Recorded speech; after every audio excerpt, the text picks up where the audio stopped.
अब दोस्तों राम राम।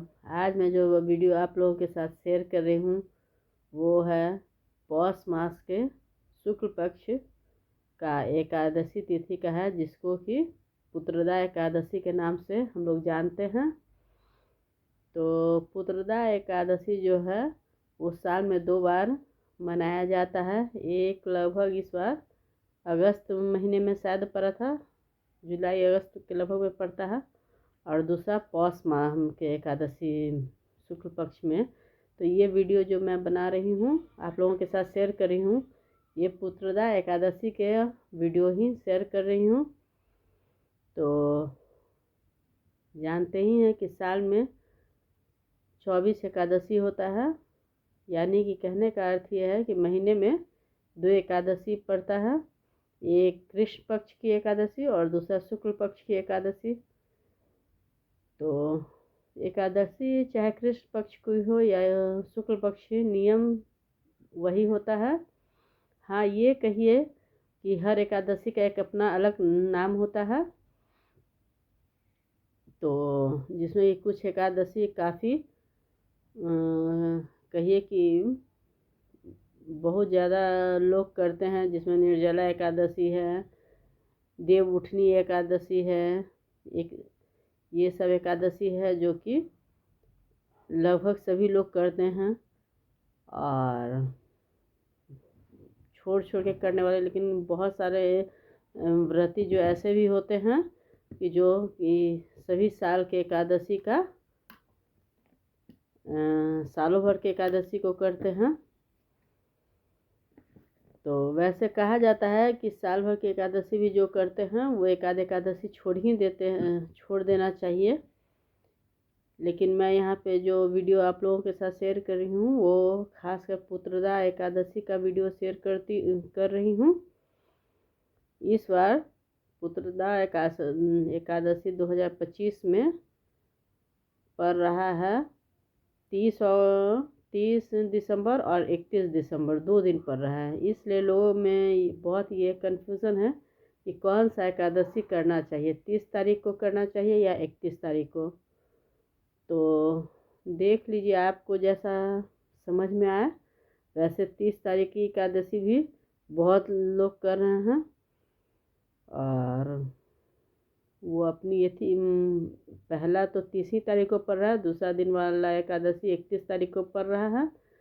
तो जो लोग 30 तारीख को एकादशी करेंगे तो वो, चूँकि एकादशी में 3 दिन का नियम होता है, एकादशी व्रत जानते ही हैं कि सब व्रतों में महान माना गया है, और यह व्रत जो है वो 3 दिनों के नियम इस व्रत में 3 दिनों का नियम चलता है। तो इस अनुसार 10वीं तिथि से ही एकादशी का नियम शुरू हो जाता है। तो 10वीं तिथि को ही लोग बाल उल धो लेते हैं, नाखून वगैरह जो भी होता है काट लेते हैं। और खाने में भी कहा जाता है कि खाने का नियम भी 10वीं तिथि के अनुसार ही ये हो जाता है। 10वीं तिथि को भी जो खाना खाते हैं व्रत करने वाली जो होती हैं महिलाएं, वो मसूर का दाल, बैगन, मूली और भी कुछ सब्जियां वगैरह होता है जो कि नहीं खाती हैं। और एकादशी के दिन तो फल वगैरह ही खाया जाता है फलाहार में। एकादशी के दिन तो अनाज को खाया ही नहीं जाता है, और ना अनाज दान दिया जाता है। तो 10वीं तिथि के नियम 10वीं तिथि से शुरू होकर एकादशी का व्रत एकादशी के दिन करते हैं। वो पूजा पाठ वगैरह जो भी होता है, लोग मंदिर भी जाते हैं, और या घर में भी अगर पूजा करते हैं तो एक चौकी या पट्टे पर पीला कपड़ा बिछाकर विष्णु जी की मूर्ति या तस्वीर का रख कर उसका जो भी है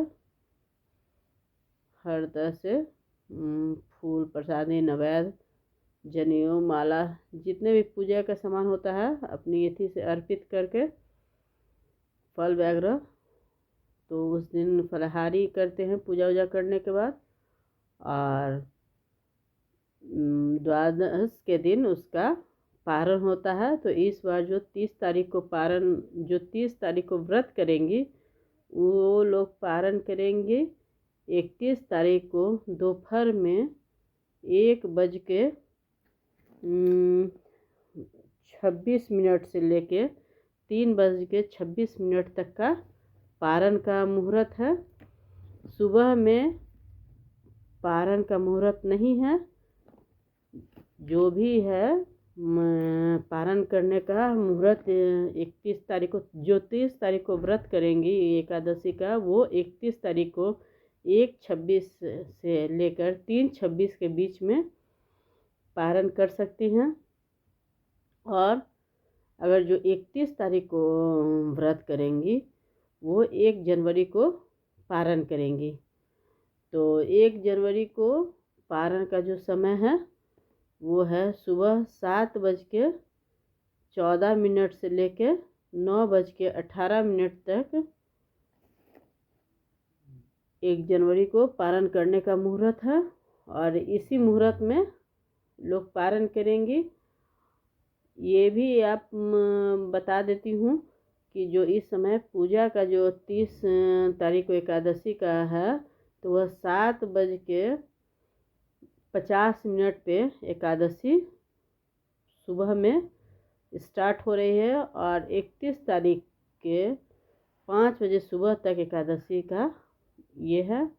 उसके बाद से 31 तारीख को द्वादश का ये हो जा रहा है। तो इसी वजह से जो लोग उदय तिथि में मानते हैं तो वो 31 तारीख को करेंगे। और ऐसे सुबह में है तो 7:50 से है 30 तारीख को। और पारण का भी जो है वो समय और मुहूर्त मैं बता ही रही हूँ कि पारण कितने ये है।